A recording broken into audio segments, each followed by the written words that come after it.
पाकिस्तान और दुनिया भर में लाखों देखने और सुनने वालों को अरशद शरीफ का सलाम। नाज़रीन, मैं अपने पैनलिस्ट का आपसे तारुफ करवा दूं। इस्लामाबाद स्टूडियोज़ में हमारे साथ मौजूद हैं सफदर अब्बासी साहब, सदर हैं पाकिस्तान पीपल्स पार्टी वर्कर के। उनके साथ तशरीफ फरमा हैं ज़फ़र अली शाह साहब, सीनियर रहनुमा हैं पाकिस्तान मुस्लिम लीग नवाज़ के, वकील हैं सुप्रीम कोर्ट ऑफ पाकिस्तान के, और उन चंद नज़रियाती लोगों में से हैं जो कि पाकिस्तान मुस्लिम लीग नवाज़ के साथ मुश्किल वक्तों में खड़े रहे, और जब भी अच्छा वक्त आता है तो जो अच्छे लीडरान के साथ, कमिटेड आइडियोलॉजिकल वर्कर्स के साथ होता है, वही गालिबन इनके साथ भी हुआ। आप दोनों का प्रोग्राम में शिरकत का शुक्रिया। नाज़रीन, कुछ ही देर में हमें इमरान इस्माइल साहब पाकिस्तान तहरीक इंसाफ से, उनका ताल्लुक है, कराची से ज्वाइन करेंगे। नाज़रीन, आज प्रोग्राम में हम ये जानने की कोशिश करेंगे कि क्या पाकिस्तान में एक मरतबा फिर डील का सीज़न आ गया है। डील, जी हाँ, ये सवाल नाज़रीन इसलिए पैदा हुआ क्योंकि पाकिस्तान की जब तारीख पर नज़र डाली जाए तो हर दौर में एक डील नज़र आती है। सन 2002 ऐसा था जब लोग ज़मीर की आवाज़ पे अपनी पार्टियां तब्दील कर रहे थे, नई जमातें बना रहे थे, और उस पर जब डील की बात होती थी तो उसको डिनाई किया जाता था। 2006-07 में डील की बात हुई तो बाद में पता लगा कि हाँ जनाब, डील्स हो रही थी, कुछ लंदन में हो रही थी, कुछ अमेरिका में, और कुछ अबू धाबी, दुबई में हो रही थी। लेकिन जब उस वक्त ये सवाल उठाया गया तो उसको भी उस वक्त डिनाई किया गया। आज भी नाज़रीन बहुत सारे ऐसे मामलात हैं जब उनको देखें तो पता लगता है कि पसे पर्दा कुछ कहानियां हो रही हैं, लेकिन अभी वो किरदार कौन कौन से हैं, कौन सा उसमें करैक्टर कौन सा रोल प्ले कर रहा है, वो अभी तो सामने नहीं। लेकिन हम कुछ कड़ियां मिला के जानने की कोशिश करते हैं। शुरुआत करते हैं साबिक सदर आसिफ जरदारी के उस बयान जिसमें उन्होंने कहा था कि वो ईंट से ईंट बजा देंगे, और इसमें आपको साबिक सदर आसिफ जरदारी की पॉलिटिकल विजन का भी थोड़ा बहुत अंदाजा होगा। क्या कहा था साबिक सदर जरदारी ने, आइए सुनते हैं। ये हमारी आर्मी है, ये हमारा इंस्टीट्यूशन है, आपने 3 साल रहना है, उसके बाद आपने चले जाना है, हमेशा के लिए हम में रहना है, तो हमें मत तंग करो। अगर हमें तंग करने की कोशिश की तो हम आपकी भी ईंट से बजा देंगे। जी नाज़रीन, 3 साल का उन्होंने जिक्र किया, और ये वाला बयान देने के बाद साबिक सदर जरदारी साहब मुल्क से बाहर चले गए और तब तक वापस नहीं आए जब तक कि 3 साल वाली मुद्दत ख़त्म नहीं हुई। और फिर हमें पता लगा कि 29 नवंबर 2016 के बाद साबिक सदर जरदारी साहब उन्होंने एक नई सियासत का आगाज़ किया। वतन वापसी भी आप उनकी देख रहे हैं, और जिस तरह के बयानात आ रहे हैं, जो पॉलिटिकल एक्टिविटी, तो सवाल यहाँ पे ये कि क्या साबिक सदर आसिफ जरदारी को कोई एश्योरेंस दी गई कि जो आपने ईंटें इकट्ठी की थी उसका आप अगर इस्तेमाल नहीं करेंगे तो आप वतन वापस आ जाएं। वो ईंटें क्या उन्होंने अब नून लीग की तरफ डाइवर्ट कर दी हैं? एक तो सवाल ये होगा। ना सिर्फ ये नाज़रीन, वज़ीर दाखिला चौधरी निसार अली खान साहब पाकिस्तान पीपल्स पार्टी के साथ एक डील का बड़े वाज़े अल्फाज में कह चुके हैं। उस डील का एक हिस्सा अभी तक मुकम्मल हो चुका है, दूसरा नामुकम्मल हिस्सा कौन सा है, आइए देखते हैं। एक बहुत जिम्मेवार आदमी आए आज से तकरीबन 1.5-2 महीने पहले, और उन्होंने कहा कि पीपल्स पार्टी और आप में सुलह हो सकती है। वो किसके पास आए मैं फिलहाल नहीं करूँ, मतलब सीनियर लोगों के पास आए, और वो कभी इससे इख्तलाफ नहीं करेंगे। आप कुछ CBMs, तो CBMs क्या? उन्होंने कहा जी, एक तो अयान अली का केस वापस लें, और दूसरा डॉक्टर आसिम की जमानत होने दें। उसमें मैं बैठा था, मैंने कहा यार खुदा के लिए मुझे बताओ, हमें कुछ बता दें, मुझे तो कुछ थोड़ा बहुत पता है, मगर ये हम हुकूमत को बता दें कि आपका अयान अली से तल्लक क्या है। कहा जाता है बेचारी, कहा जाता है पीपल्स पार्टी और ख़ास तौर पे आसिफ जरदारी और अयान अली, मैं कोई गलत इसका मतलब न लें, मगर नहीं बिल्कुल आप मैं सख्त आपसे आपकी हंसी पे इख्तलाफ करता हूं। नहीं, मुझे बताएं कि 5 करोड़ ही था ले जाते हुए एक लड़की 21-22 साल की, 24 साल की, मुझे अब सही, और उसके बाद जमीन आसमान मिला दिए गए, और उसको डिफेंड कौन कर रहे हैं? वो जो सबसे ज्यादा मेरे खिलाफ बोलते हैं, और बगैर फीस के किसी गरीब आदमी की वो नहीं खलड़ी उतार देते हैं जी। नहीं, मैं पंजाबी मुझे कहने ये खाल से ज्यादा खलड़ी, वो पंजाबी। और वहां वो बगैर फीस के और रोज मेरे खिलाफ बयान देते हैं। यार हमें इस कौम को यह भी बता दें कि क्या ताल्लुक है पीपल्स पार्टी का। और ये कंडीशन है इमरान खान साहब, ये कंडीशन है आपसे दूर होने की और हमारे नजदीक लगने की। दूसरा, मैंने उस पर दूसरी मैंने कहा डॉक्टर आसिम का केस तो नैब के पास है। ये आगे से अल्फाज थे कि वहां जो प्रोसिक्यूटर जनरल है वो आपके दौर का लगा हुआ है, तो आइंदा जो तारीख आ रही है वो प्रोसिक्यूटर जनरल बेल पे इख्तलाफ ना करे। तो मैंने कहा कि ये तो खैर और भी थे, मगर मैंने कहा ये नहीं हो सकता।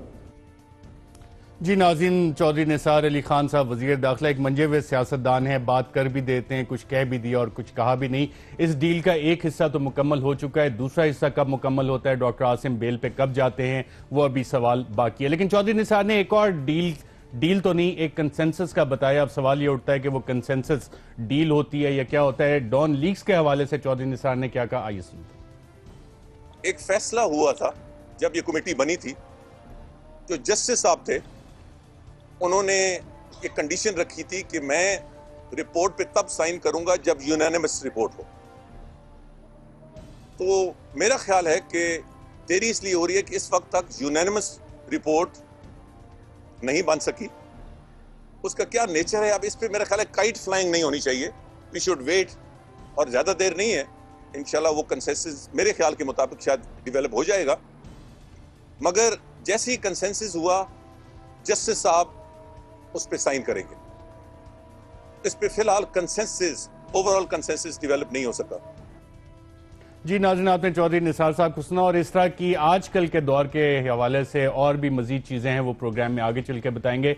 उस वक्त के जब मेमो गेट का वाक़या हुआ तो उस वक्त के ISI chief general Shuja Pasha ने मेमो कमीशन को क्या बयान दिया, उसमें से चंद अहम नुकात आपको बताएंगे। और फिर एक सवाल जो यूसुफ रजा गिलानी साहब उठाते हैं कि सुप्रीम कोर्ट का फैसला भी आ गया, मेमो कमीशन की फाइंडिंग्स भी आ गई, हुसैन हक्कानी साहब का नाम ECL से किसने निकाला, किसके कहने पर निकाला, इस पर भी आगे चल के बात करेंगे। ज़फ़र अली शाह साहब, क्या आज फिर पाकिस्तान में डील्स का सीजन चल रहा है? पाकिस्तान एक ऐसा बदकिस्मत मुल्क है और पाकिस्तान के अवाम इतने बदकिस्मत हैं, अल्लाह ताला उन पर रहम खाए हम पर, कि इस मुल्क के जो पॉलिटिकल अफेयर्स हैं, जो कौमी अफेयर्स हैं, इसमें अभी आपने ये साठ सुनाया जनाब निसार अली खान साहब का, और वो काफ़ी हद तक उन्होंने ठीक बात की है कि हमें ये कहा क्या गया दो अशखास के बारे में। अच्छे होंगे, मुझे नहीं पता डॉक्टर आसिम साहब कैसे हैं या मोहतरमा यान बीबी कैसी हैं, मतलब, लेकिन ये तो आप अंदाज़ा लगाएं अरशद साहब कि ये कौन कह रहे हैं, कौन सी ताकतें कह रही हैं जो 18-20 करोड़ आवाम का मैंडेट लेती हैं, हमसे ताकत लेती हैं, पॉलिटिकल पावर लेती हैं लोगों के वोट से, लोगों के नारों से, और फिर अल्टीमेटली उनका वो जो कौमी मजाज जो है या कौमी जो अय्याशी है उनकी, वो खड़ी कहाँ पर होती है? दो अफराद पर जिनका दूर दूर तक सियासत से कोई तल्लुक नहीं होता। शजील मेमन साहब भी वापस आ गए, वो भी आ गए और शायद कोई इस किस्म के और भी आपको ड्रामे नजर आएंगे। अवैस टप्पी साहब की वापसी मुमकिन है, बिल्कुल, और वो बड़ा और ये सारे आम किरदार है, not in the field of political, दूर दूर तक कोई तलक नहीं है। मतलब ये सिंध के रहने वाले लीडर बैठे हुए हैं यहाँ पर, ये बताएं, इनसे पूछें क्या कंट्रीब्यूशन है उनकी पाकिस्तान पीपल पार्टी में। पाकिस्तान पीपल पार्टी में बेशुमार बड़े बड़े जवादरी किस्म के सियासी वर्कर, बड़े बड़े गैरतमंद जो हैं सियासी वर्कर, वो मौजूद हैं, आज तक भी मौजूद है। धक्के खा रहे हैं, मतलब धक्के खा रहे हैं, और उनके कंधों पर बैठकर और ऊपर इक़्तिदार के ईवानों में जाने वालों का आखिरी डील कहाँ पर खड़ी होती है जाके, कि इस लड़की को छोड़ दो, उस डॉक्टर को छोड़ दो, इस इंजीनियर को छोड़ दो। ये है मतलब पस पर्दा डील्स, नेगोशिएशंस डीलों पे हो रही हैं। डॉन लीग्स पे भी जो कंसेंसस की चौधरी निसार बात कर रहे हैं, वो डील की बात कर रहे हैं। नजर तो सब कुछ अब यही कुछ आ रहा है, एतमाद उठ गया है अपना। अरशद साहब बताएं, ये इनके आसफ जरदारी साहब इनके लीडर रहे हैं, हमारे मुल्क के सदर रहे हैं, मतलब है ये सोच है और ये सिलसिला है, ये आप मुल्क को दे रहे हैं। और ये आज आप फिर आप निकले हैं नए पुराने शिकारी नए नारे लेके निकले हैं कि अच्छा जी फिर आप आ रहा है और अब हम बताएंगे कि इंतखाब कैसे होता है। मैं समझता हूं कि अवाम को आप इनको बता देना चाहिए कि इंतखाबात कैसे होते हैं ना। सफदर अब्बासी साहब से मेरा यही सवाल, एक दफा फिर पाकिस्तान में डील्स का सीजन चल रहा है। सबसे पहले अरशद साहब, शाह साहब ने एक ज़रा थोड़ी सी बड़ी बात कह दी है। जरदारी न हमारे लीडर था, न है और न आइंदा ही कोई थे भी नहीं। देखिए वो एक बात, एक एडमिनिस्ट्रेटिव जो है ना कोई चेंज आए, कोई एडमिनिस्ट्रेशन में तब्दीली आए और बात है। लीडरशिप का नुकता कुछ और होता है। लीडर थे जुल्फ़िकार भुट्टो, लीडर थी मोहतरमा बेनज़ीर भुट्टो। ये तो अब उनके अशर भी नहीं है, न जो ना इनमें कोई दमखम है। एनआरओ की डील हुई, आप तो उसका हिस्सा थे। मैंने लंदन में आपको देखा है, नाहिद बीबी को देखा है, रहमान मलिक के घर में दुबई वाली डील एनआरओ की हुई, वो तो हिस्सा थे आप उनका। नहीं देखिए ना, इशू जो एनआरओ वाला था, मैं जो प्राइवेटली भी बात आपसे हो रही थी, एनआरओ देखिए बुनियादी तौर पे वो इस डील में, इस सेंस में कोई डील नहीं थी कि मुशर्रफ के साथ हमारी ले ये हो रही थी कि जब हम मुशर्रफ को सदर बनाए। लोग ये समझते हैं कि डील ये थी कि बीबी वज़ीर आज़म बनेंगे और जनरल मुशर्रफ सदर बनेंगे। नहीं, और ऐसा हुआ नहीं, ऐसे नहीं होना भी नहीं था ना। इस वजह से कि बदनीयती साफ जाहिर थी ना। जिस दिन 3 नवंबर को जनरल मुशर्रफ ने जुडिशरी को बाहर निकाला, उस दिन तो मोहतरमा दुबई में थी, वापस आई। उन्होंने कहा कि जी जो भी बातचीत हमारी चल रही थी वो खत्म है। और बातचीत क्या थी? बातचीत बुनियादी तौर पे ये थी कि उसको हम ले जाना चाहते थे एक फेयर एंड फ्री इलेक्शंस की तरफ, ताकि जो एक लेवल प्लेइंग फील्ड सबको मिले, न सिर्फ हमें मिले बल्कि इमरान नवाज साहब को भी मिले। जरदारी साहब डील की वजह से वापस आए हैं अभी तो देखें, मेरी नज़र में जरदारी साहब ने ये महसूस किया कि जिस तरह कि जनरल राइस शरीफ के जाने के बाद शायद पोजीशन उनके लिए ईज आउट हो जाएगी। तो उन ईज आउट वाली जो पोजीशन की अब उनसे कोई उन्होंने नेगोशिएट किया या नहीं किया, लेकिन उनको ये इस काल में ये महसूस हुआ कि अगर इस दफ़ा जब मैं जाऊँगा तो वो जो मैं पहले बयान देके गया था शायद उसकी रिपरकशन वो नहीं होंगी जो रिपरकशन पहले वो महसूस कर रहे थे। अब जरदारी साहब की सियासत को बहुत अच्छी तरह जानते हैं। आपको लगता है जरदारी साहब बगैर डील किए, कोई एश्योरेंस लिए बगैर वापस आ सकते हैं? मैं समझता हूँ कि एश्योरेंस कोई उनको देने को तैयार नहीं है। मैं इस हद तक जो ना आपसे ये कहूँगा कि एश्योरेंस कोई नहीं उनको मिली। अलबत्ता उन्होंने एक स्पेस देखी है और उस स्पेस को ऑक्यूपाई करने की कोशिश करेंगे। प्रॉब्लम उनके साथ ये है कि इन सारे पिछले 10 साल के अंदर जो उन्होंने पाकिस्तान पीपल्स पार्टी की वो रेड मारी है, पाकिस्तान पीपल्स पार्टी को वहां जाके उन्होंने पंजाब के अंदर पहुंचाया जहां वो पार्टी जो 60 से 70 हज़ार वोट लेती थी, आज वो 5,000 और 200 और 800 पे आ गई है। अब सवाल ये पैदा होता है कि क्या जरदारी साहब ये सकत है कि उन 800 या 5,000 वोटों को उठा के जो है फिर दोबारा 60-70 हज़ार पे ले जाए? ये उनकी खाम ख्याली है कि जी वो कोई रोल बड़ा प्ले कर सकते हैं। उनकी बुनियादी सियासत सिंध तक ही महदूद है। और आज भी मैं समझता हूँ कि मेरी नज़र में लोग कुछ भी कहें, मैं समझता हूँ अब भी एक मुनाफकाना मुफाहमत जो है मियाँ साहब और जरदारी साहब की ज़ात में अभी तक चल रही है। और वो मुनाफकाना मुफाहमत भी मैं समझता हूँ आइंदा और कुछ और दिन और चलेगी। बिकॉज ये कि अभी अगर आपको ये टकराव नजर भी आ रहा है कि जी वो सिंध चले गए, ये पंजाब चले गए, मैं नहीं समझता कि अभी तक वो जो खामोश मुफाहमत है वो कोई इनकी टूटी है। वो अपनी जगह मौजूद है। स्पेस जरदारी साहब ने देखी है, उसको ऑक्यूपाई करने की कोशिश करें। लेकिन मैं समझता हूँ कि जितना ज्यादा वो असर्ट अपने आप को करेंगे उतना ही वो बिलावल को पीछे करेंगे। और बिलावल को जो वो पीछे करेंगे तो फिर वो जो एक चेंज तब्दीली की तरफ पाकिस्तान पीपल्स पार्टी महसूस कर रही थी, मैं समझता हूँ वो खत्म हो गया। इमरान इस्माइल की बात में भी वजह है कि कहाँ वो ईंटें बजा रहे थे, ईंट से ईंट बजा रहे, कहाँ आप बगले में जा रहे हैं, मतलब है। तो ये फर्क तो है ना, यानी कोई बात जरूर है जो आपने कही है। इमरान इस्माइल साहब, आपसे भी सवाल बुनियादी वही है, क्या पाकिस्तान में इस वक्त मेगा डील्स का एक सीजन चल रहा है? पाकिस्तान में इस वक्त जनाब मेगा डील्स तो मैं नहीं कह सकता, लेकिन मैं इसको ये ज़रूर कह सकता हूँ कि मुका हैंड इन ग्लव या एक कॉइन के 2 रुख, या इसको आप वट्टे सट्टे की शादी कह दें, इधर की लड़की उधर और उधर की लड़की इधर, उस तरह से चल रहा है। ये जो ड्रामा है ना जी, ये जब वो पंजाब जा रहे हैं, वो जाके जरदारी साहब कह रहे हैं जी हम पंजाब स्वीप कर देंगे, ये सिंध आ रहे हैं कह रहे हैं असी पट्टे चक देंगे, कुछ भी नहीं होना। इनके पास कैंडिडेट नहीं है सिंध में खड़े करने के लिए, पट्टे तो बाद में चकेंगे आके। कुछ बंदे तो बताएं, 4 से 5 नाम मुझे लेते हैं सिंध में किसको इलेक्शन लड़ाएंगे। इसी तरह जरदारी साहब के पास 4 नाम के आगे सब नाम खत्म हो जाते हैं पंजाब में। ना वो कोई वहाँ मेहनत करें ना वो कोई वहाँ मेहनत करें। ये सिर्फ एक शोशा है। बात ये है कि ये सिर्फ इनको अब नजर ये आ रहा है कि आगे आने वाले वक्त में अगर इनके हिसाब से खुदा ना खास्ता हुकूमत PTI के पास चली गई है, इमरान खान के पास आ गई, तो शायद अकाउंटेबिलिटी प्रोसेस जो है वो चेंज हो जाएगा। और ये एक दूसरे को बचाने में लगे हुए हैं। ये एक दूसरे के साथ इलेक्शन के बाद अलायंस भी कर लेंगे गवर्नमेंट फॉर्म करने के लिए to block Imran Khan. This is the truth of the moment कि ये इन्होंने किसी को नहीं आने देना, इन्होंने सिर्फ ये त्याग कायम रखना है कि चाहे बारी जिसकी भी लगे हमारे पिछले हिसाब कच्चे चट्टे ये ना खुले। अब शर्जील मेमन साहब जिस हिसाब से दंदनाते फिर रहे हैं यहाँ पे, और ये जो अभी जफर अली शाह साहब फरमा रहे थे कि जी ईट शीट बजाने निकले थे, तो आज रऊफ क्लासरा साहब ने बड़ी जबरदस्त एक ट्वीट उन्होंने की, आई एग्री विद हिम, कि उन्होंने कहा जी कम से कम रेंजर्स की तो ईट से ईट बजा दी उन्होंने, क्योंकि जो रेंजर्स शर्जील मेमन के घर पे छापा डालती थी और वहां से 2 अरब रुपया कैश निकालती थी और शर्जील मेमन मफरूर होते थे, वो रेंजर्स आज शर्जील मेमन को प्रोटोकॉल दे रही है, विच इज। लेकिन शर्जील मेमन ने इसको डिनाई किया था और वो मुबैना 2 अरब रुपए बन गए और इस पे नैब का भी रेफरेंस चल रहा है और वो एलिगेशन ने कहा सियासी मकासद के लिए उन पे सर जो भी है। लेकिन हमने तो देखे ना अरशद साहब, हमने तो ये नैब कह रहे हूँ डीजी रेंजर साहब का या रेंजर्स का हमने जो फरमान आया था हमने तो वो पढ़ा था। मैंने तो नहीं देखा उन्होंने 2 अरब रुपया निकाला कि नहीं निकाला, ये तो रेंजर्स के तर्जुमान ने कहा था। नहीं, रेंजर्स तर्जुमान की मेरे ख्याल ऐसी चीज ऑन रिकॉर्ड अवेलेबल नहीं है, ये जराए से चलने वाली खबर थी गालिबन। अगर ऐसी चीज नहीं है तो ठीक है, और अगर ऐसी नहीं जराए के हवाले से ये खबर चली थी जिसको शर्जील मेमन ने डिनाई किया था। नैब का रेफरेंस जो भी बना हुआ है उसमें भी अमाउंट 5 बिलियन का है करप्शन के इल्जाम, और 2 अरब रुपए अभी तक उसमें अकाउंट फॉर नहीं हो रहे। सर उसको तो आप साइड पे करें, चलें ये बताएं जो सुप्रीम कोर्ट ने स्टे दिया हुआ है बिलबोर्ड्स का, कराची के अंदर सिंध के अंदर बिलबोर्ड्स नहीं लग सकते, वो किसकी कार्रवाई है?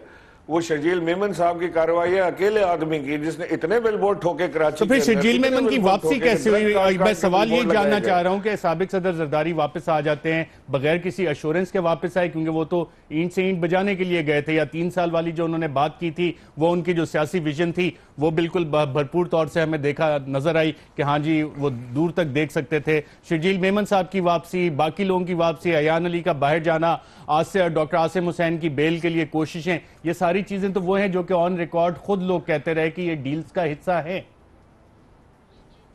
और कम से कम हुकूमत के हद तक तो डील का हिस्सा है। मैं ये नहीं कह सकता कि उनकी डील कोई हमारी लॉ इन्फोर्समेंट एजेंसीज के साथ हुई या नहीं हुई। मैं ये जरूर कह सकता हूं कि ये विजिबल है कि आसिफ अली जरदारी या पीपल्स पार्टी की जो बिल्कुल डील है वो इनके साथ इमरान इस्माइल साहब लॉ इन्फोर्समेंट एजेंसीज के साथ डीलें नहीं होती, वहां पे सिर्फ जमीर की आवाज पे लब्बैक कहा जाता है। नाज़रीन यहाँ पे मैं वफ़ा लूंगा पे, लेकिन जाने से पहले यूसुफ रजा गिलानी साहब ने अभी जब मेमो गेट का हुसैन हक्कानी का आर्टिकल आया तो उसके बाद एक प्रेस कॉन्फ्रेंस पे इंतहाई अहम सवाल उठाया कि जनाब चलें ठीक है बाकी चीजें तो मेमो गेट में सारी साबित हो गई, ये बताएं ECL से हुसैन हक्कानी का नाम किसके कहने पे हटाया गया, जरा वो सुनते हैं।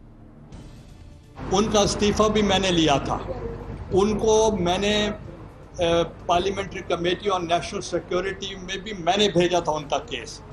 ECL से किसने निकाला, अब वो मैंने नहीं निकाला। अब आपको समझ आ जाएगी कि कैसे वो गए बाहर। जी नाज़रीन, साबिक वज़ीर आज़म यूसुफ रज़ा गिलानी ने एक इंतहाई अहम सवाल उठाया और इस हवाले से हमारे पास एक इंतहाई अहम शख्सियत स्टूडियो में मौजूद हैं, ज़फ़र अली शाह साहब। और ज़फ़र अली शाह साहब ने सुप्रीम कोर्ट में भी केस फाइल किया है कि जनाब हुसैन हक्कानी को वापस लाया जाए, और आसिफ जरदारी और यूसुफ रज़ा गिलानी साहब के बारे में भी इनकी कुछ ख्वाहिशात हैं। आखिर इन्होंने ये केस क्यों किया? और नाज़रीन ब्रेक के बाद जब वापस आएंगे तो आपको उस वक्त के ISI चीफ अहमद शुजा पाशा का मेमो कमीशन के सामने दिए गए बयान के कुछ इक़्तिबासात बताएंगे एक वक्फे के बाद।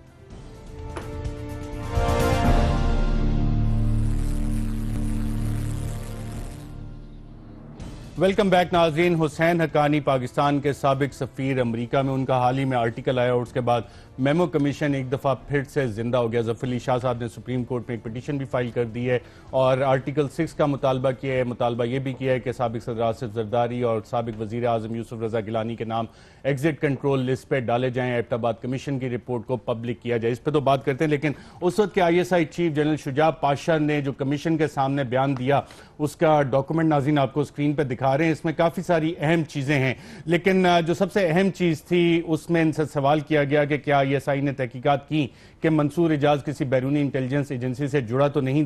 तो जनरल शुजा पाशा साहब ने जवाब दिया कि जनाब नहीं, हमने ऐसी कोई तहकीकात नहीं की, मेरे नज़दीक मंसूर इजाज की कोई अहमियत नहीं, लेकिन मेरे लिए मेमो अहम है और ये कि जनरल जेम्स जोन्स ने तस्लीम किया कि मेमो उन्होंने एडमिरल माइक मुलन को पहुंचाया और एडमिरल मुलन ने तस्लीम किया कि मेमो उनको मिला।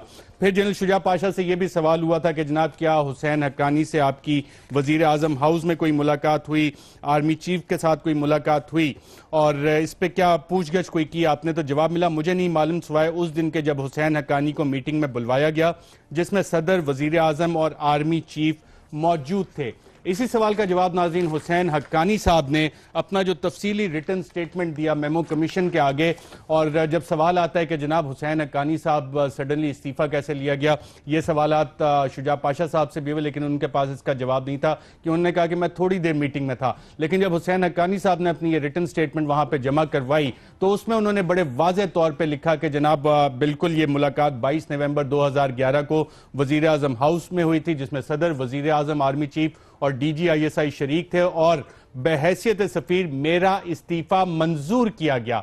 मुझे कोई सबूत नहीं दिखाया गया। दर हकीकत में उस मीटिंग में सिर्फ 5 से 10 मिनट के लिए शरीक हुआ। तो ये वाली दोनों बातें शुजा पाशा के और हुसैन हक्कानी साहब की स्टेटमेंट्स जो हैं कमीशन के सामने, उससे बड़ी वाज़ेह तौर पे प्रूव हो जाती हैं। और कमीशन की नाज़रीन फाइंडिंग इस हवाले से क्या थी? मेमो कमीशन, अगर हमारे प्रोड्यूसर आपको दिखा सकें तो ये memo commission judicial commission supreme court of Pakistan ने बनाया था, और इसने मुलन मेमोरेंडम को इन्वेस्टिगेट भी किया। आपकी स्क्रीन पे ये नजर आ रहा है, और इसकी जो फाइंडिंग्स थी इसमें बाकायदा तौर पे लिखा गया कि मेमोरेंडम एक हकीकत थी, हुसैन हक्कानी इसके ओरिजिनेटर थे, इसके बनाने वाले थे, और फिर आगे मजीद भी इसमें बताया गया है कि किस तरह से इसकी वजह क्या बनी कि एक बैरूनी कुव्वत को पाकिस्तान के अंदरूनी मामलात में मुदाखलत के लिए उकसाया जा रहा था। फौज और ISI को किस तरह से कंट्रोल करना है, पाकिस्तान के न्यूक्लियर प्रोग्राम के साथ क्या करना है, वो रिकमेंडेशंस हुसैन हक्कानी के उस मेमोरेंडम में थी, जिसको जुडिशल कमीशन ने कहा कि ये बिल्कुल सही है। और ये जुडिशल कमीशन काजी फैज ईसा साहब इसके चेयरमैन थे, मुशीर आलम साहब इसके मेंबर थे, और जस्टिस इकबाल हमीदुर रहमान भी मेंबर थे, और जस्टिस काजी फैज ईसा साहब अब सुप्रीम कोर्ट ऑफ पाकिस्तान के जस्टिस हैं।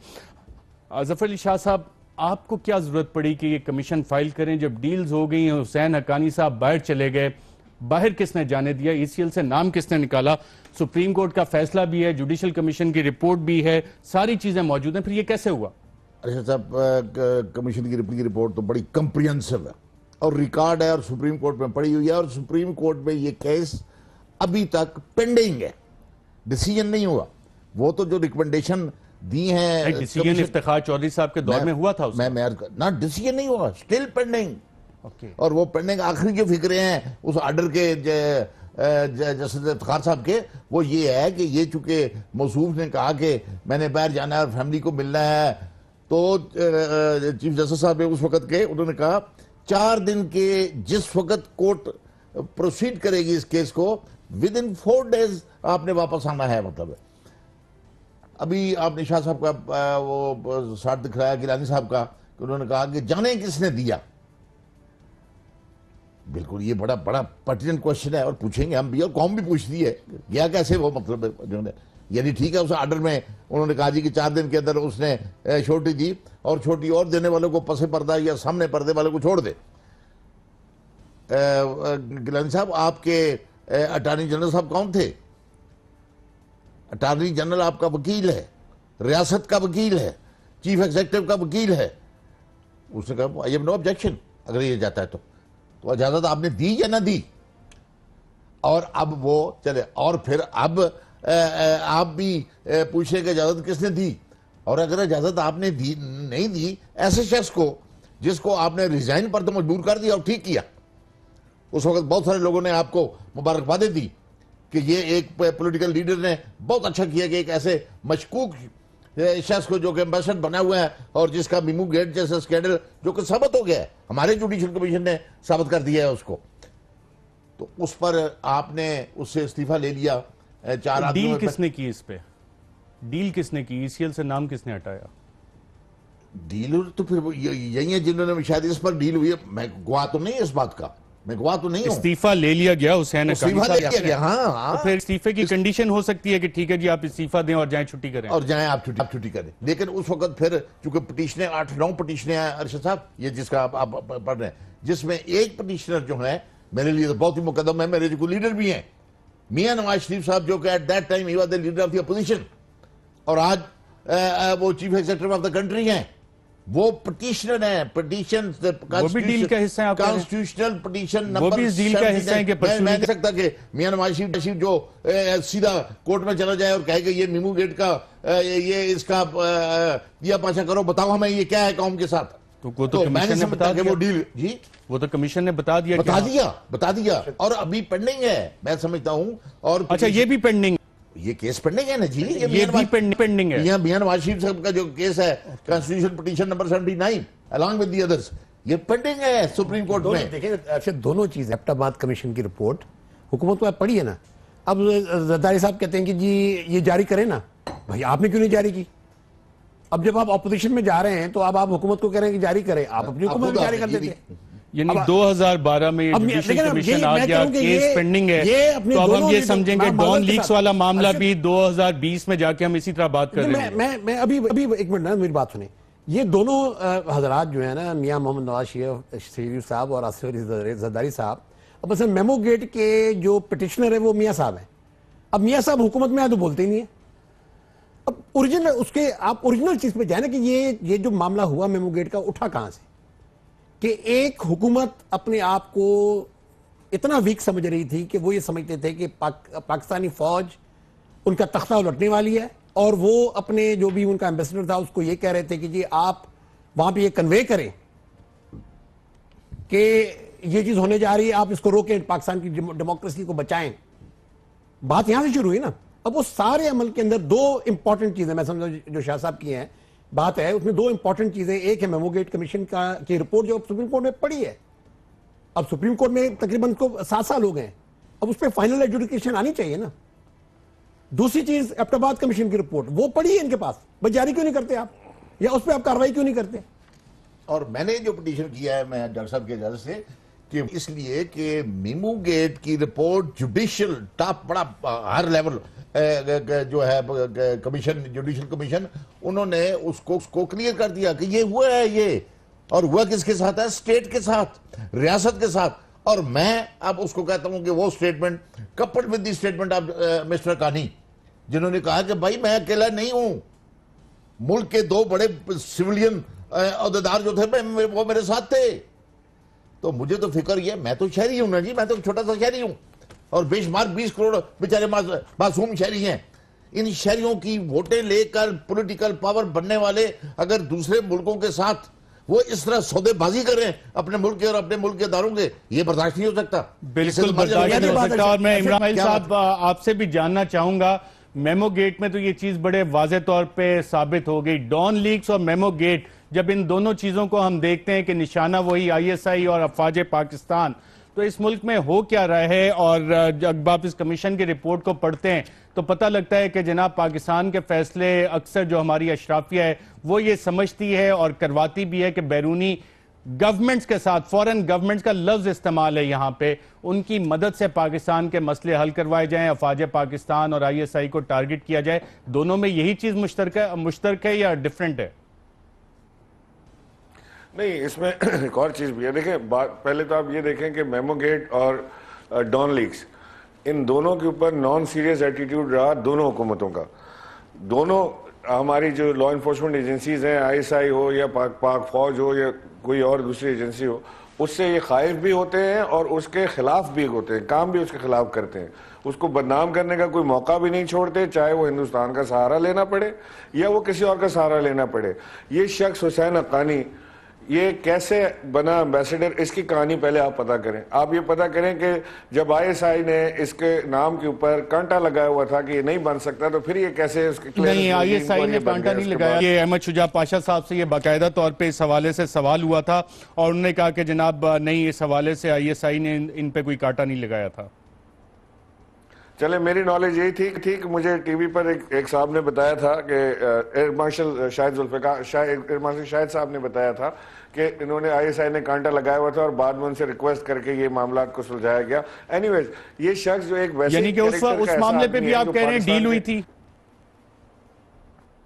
जी, मैं बिल्कुल ही आपसे कह रहा हूं कि उस मामले पर भी कैसे वो लगे, फिर कैसे मेमोगेट स्कैंडल हुआ, उससे वो पाकिस्तान लाए गए, फिर उसके बाद पाकिस्तान से वो बच के निकल गए, खाली इस्तीफे के ऊपर उनकी जान छूट गई। उसके बाद फिर ये डॉन लीग्स का मामला हुआ, जिसको मैं समझता हूं कि अब वो जज साहब जो है वो कंसेंसस ढूंढ रहे हैं फैसले के अंदर।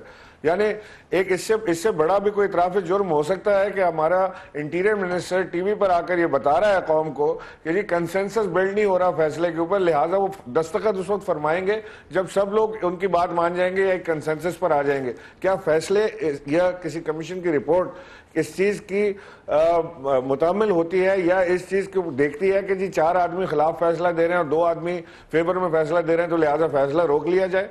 ये सब ब्लैकमेलिंग के तरीके हैं।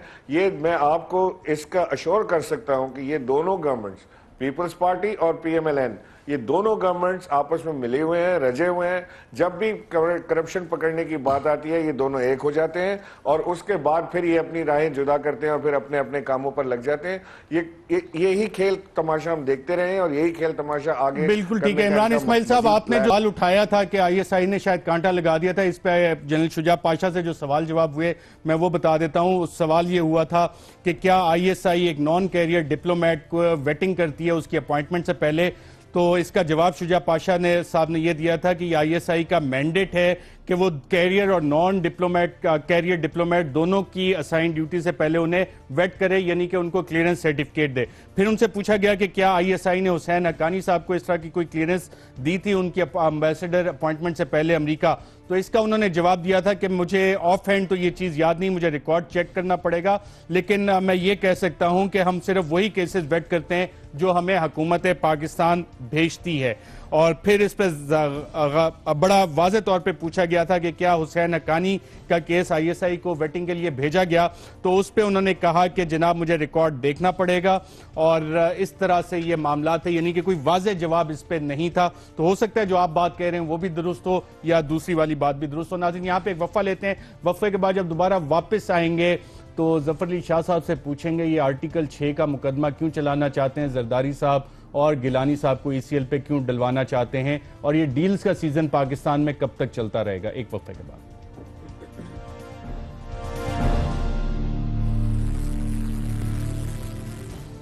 वेलकम बैक नाजरीन। असगर खान केस में भी सुप्रीम कोर्ट ने हिदायत दी थी और वो केस भी एफआईए के पास पता नहीं किसी फाइल में तहकीकात हो रही होंगी। जफर अली शाह साहब, मेमोगेट का फैसला आ गया, असगर खान केस का फैसला आ गया, सुप्रीम कोर्ट की हिदायत भी आ गई, आप फिर एक पिटीशन लेके चले गए जी आर्टिकल 6 का मुकदमा चलाएं, ईसीएल पे डालें जरदारी साहब को, गिलानी साहब को। क्या फायदा आपकी इस पिटीशन का?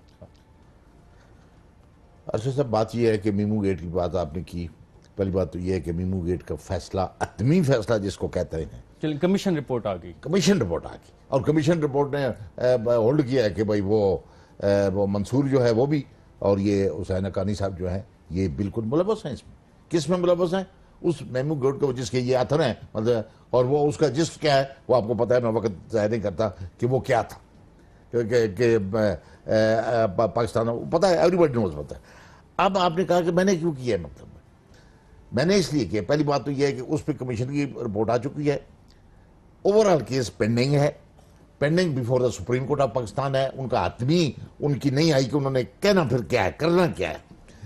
पटिशनर इसमें 8-9 हैं, सिविल सिटीजन भी हैं, कोई 1-2 वकील भी हैं, और सबसे बड़ी बात है कि मियां नवाज शरीफ साहब है, जो कॉन्स्टिट्यूशन पिटीशन 79 है उनकी पेंडिंग है इसी केस पर, मीमू केस पर।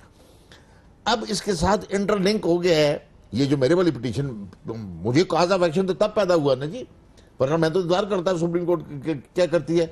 जिस दिन 10 तारीख इस 10 मार्च को हक्कानी साहब ने वाशिंगटन पोस्ट में एक अपना जो उगला है, जुर्म कर लिया, उगला है, मतलब ये नेचर है ना, नेचर का तो अपना काम है ना जी, और वो ऐसा उगला है उसने कि उसने डायरेक्टली रॉन्गली या राइटली मुझे नहीं पता, ये तो सॉर्ट आउट हो गया ना, जिसके लिए मैंने कहा कि सॉर्ट आउट करो इसको।